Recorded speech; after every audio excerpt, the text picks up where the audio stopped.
அவரைக்காய் பறிக்கணுமா இன்னைக்கு? வச்சா நல்லா இருக்கும். அது இந்த அவரைக்காய் பறிக்கணும். இங்க இருக்க அவரைக்காய் வந்து பறிக்கலாம். எனக்கு எட்டாது. இல்ல வெயிட் பண்ணு. நீங்க வைக்கிறேன் எடுத்துக்கலாம். அவரைக்காய் இது போதுமா? இன்னைக்கு சமைக்க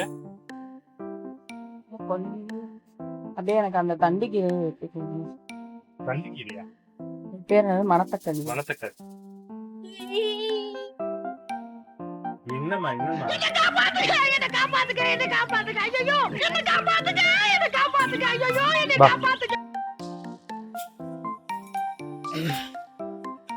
சரி, என்னடா இங்கெல்லாம் தக்காளி இருக்கு, தக்காளியை பறிக்காம வச்சிருக்க?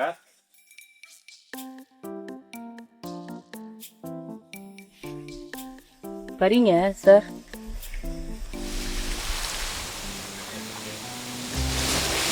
கத்திரிக்காய் வருது பாரு, மறுபடியும் மழை பெஞ்சதுனால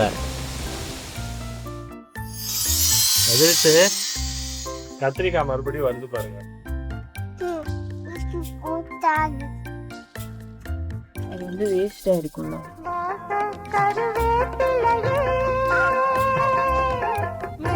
பச்சை மிளகாலாம் பாருங்க, இங்க வாங்க. அது இருக்கு பச்சை மிளகாலாம் பாருங்க, எங்கிட்டு வாங்க.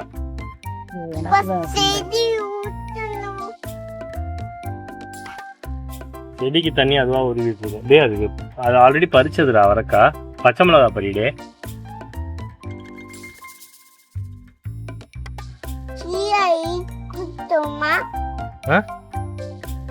அப்பா பறிக்கிறேன் பாரு, இந்த மாதிரி பச்சை மிளகாலாம் பறிங்கன்றேன் பார்த்து.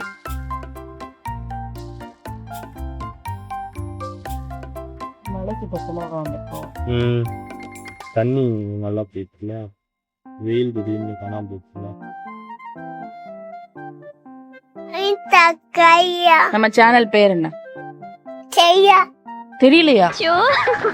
நான் என்ன பண்ணுவேன் பெருமானே, அவரை பார்த்தானே என்னமா பண்ணுதே, வெக்கமா வருதே. இங்க வாடே.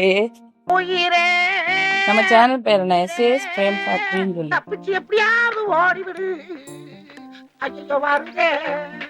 அடே உன் டிக்கி தாண்டா தெரியுது.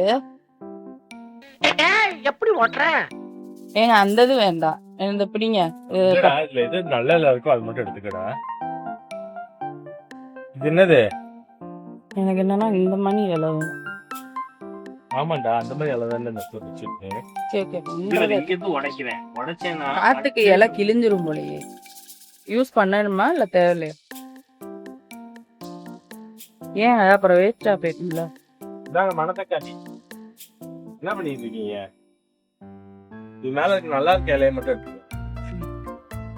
விடுறேன். சீக்கிரம்டா, எங்க டைம் ஆகுது. இது எப்படி கட் பண்றது? அரிக்குதா? கொசு கடிச்சிருச்சோ? சரி, வீட்டுக்கு போய் எண்ணெய் போட்டு விடுறேன். இதுதான் ஃபுல்லா பேண்ட் சட்டை போட்டு வந்துடும். நான் வீட்டுல போய் வச்சேன்னா குப்பை மணில அடியில் இருக்கிறத மட்டும் நான் பிடிச்சி எடுத்தேன்.